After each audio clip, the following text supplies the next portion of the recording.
डाकू रत्नाकर और देवऋषि नारद उपनिषद की कहानियां। बहुत समय पहले की बात है, किसी राज्य में एक बड़े ही खूंखार डाकू का भय व्याप्त था। उस डाकू का नाम रत्नाकर था। वह अपने साथियों के साथ जंगल से गुजर रहे राहगीरों को लूटता और विरोध करने पर उनकी हत्या भी कर देता। एक बार देवऋषि नारद भी उन्हीं जंगलों से भगवान का जप करते हुए जा रहे थे। जब वे घने बीहड़ों में पहुंचे, तभी उन्हें कुछ लोग विपरीत दिशा में भागते हुए दिखे। देवऋषि ने उनसे ऐसा करने का कारण पूछा तो सभी ने मार्ग में रत्नाकर के होने की बात बताई। पर बावजूद इसके देवऋषि आगे बढ़ने लगे।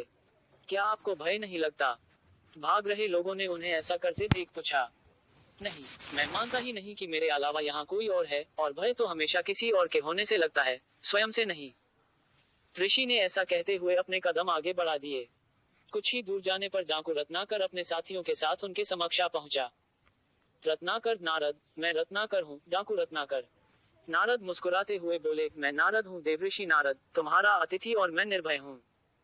क्या तुम निर्भय हो? रत्नाकर, क्या मतलब है तुम्हारा?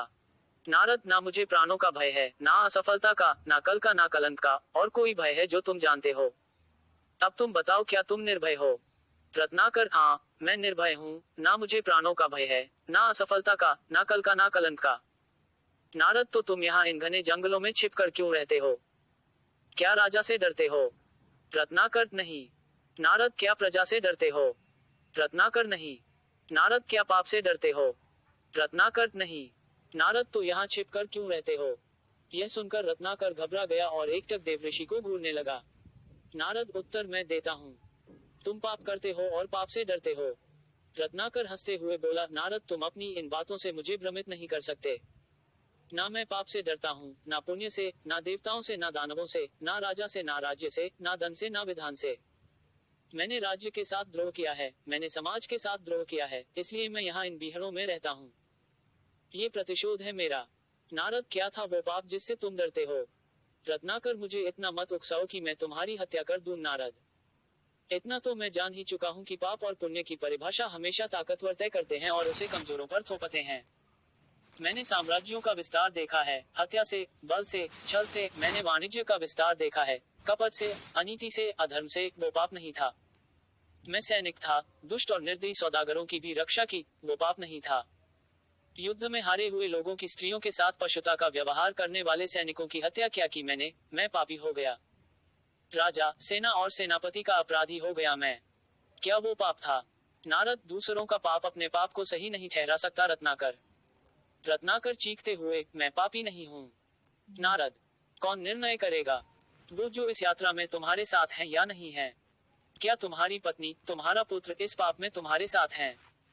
रत्नाकर, हाँ, वो क्यों साथ नहीं होंगे? मैं जो ये सब करता हूँ, उनके सुख के लिए ही तो करता हूँ। तो जो तुम्हारे साथ हैं उन्हीं को निर्णायक बनाते हैं। जाओ, अपनी पत्नी से, अपने पुत्र से, अपने पिता से, अपने निकट संबंधियों से पूछ कर आओ, जो तुम कर रहे हो, क्या वो पाप नहीं है, और क्या वे सब इस पाप में तुम्हारे साथ हैं, इस पाप के भागीदार हैं? रत्नाकर, ठीक है, मैं अभी जाकर लौटता हूँ। और अपने साथियों को नारद को बांध कर रखने का निर्देश देकर रत्नाकर सीधा अपनी पत्नी के पास जाता है और उससे पूछता है, ये मैं जो कर रहा हूँ, क्या वो पाप है? क्या तुम इस पाप में मेरी भागीदार हो? पत्नी कहती है, नहीं स्वामी, मैंने आपके सुख में, दैख में साथ देने की कसम खाई है, आपके पाप में भागीदार बनने की नहीं। यह सुन रत्नाकर स्तब्ध रह जाता है। फिर वह अपने अंधे पिता के समक्ष यही प्रश्न दोहराता है, पिताजी, ये जो मैं कर रहा हूँ, क्या वो पाप है? क्या आप इस पाप में मेरी भागीदार हैं? पिताजी बोलते हैं, नहीं पुत्र, ये तो तेरी कमाई है, इसे मैं कैसे बांट सकता हूँ। यह सुनते ही मानो रत्नाकर पर बिजली टूट पड़ती है। वह बेहद दुखी हो जाता है और धीरे धीरे चलते हुए वापस देवऋषि नारद के पास पहुंच जाता है। नारद, तुम्हारे साथी मुझे अकेला छोड़ जा चुके हैं। रत्नाकर रत्नाकर देवऋषि के चरणों में गिरते हुए, क्षमा देवऋषि क्षमा, अब तो मैं भी अकेला ही हूँ। नारद, नहीं रत्नाकर, तुम ही अपने मित्र और तुम ही अपने शत्रु हो। तुम्हारे पुराने संसार की रचना भी तुम ही ने की थी, तुम्हारे नए संसार की रचना भी तुम ही करोगे। इसलिए उठो और अपने पुरुषार्थ से अपना भविष्य लिखो। राम राम, तुम्हारा पद सुबह हो।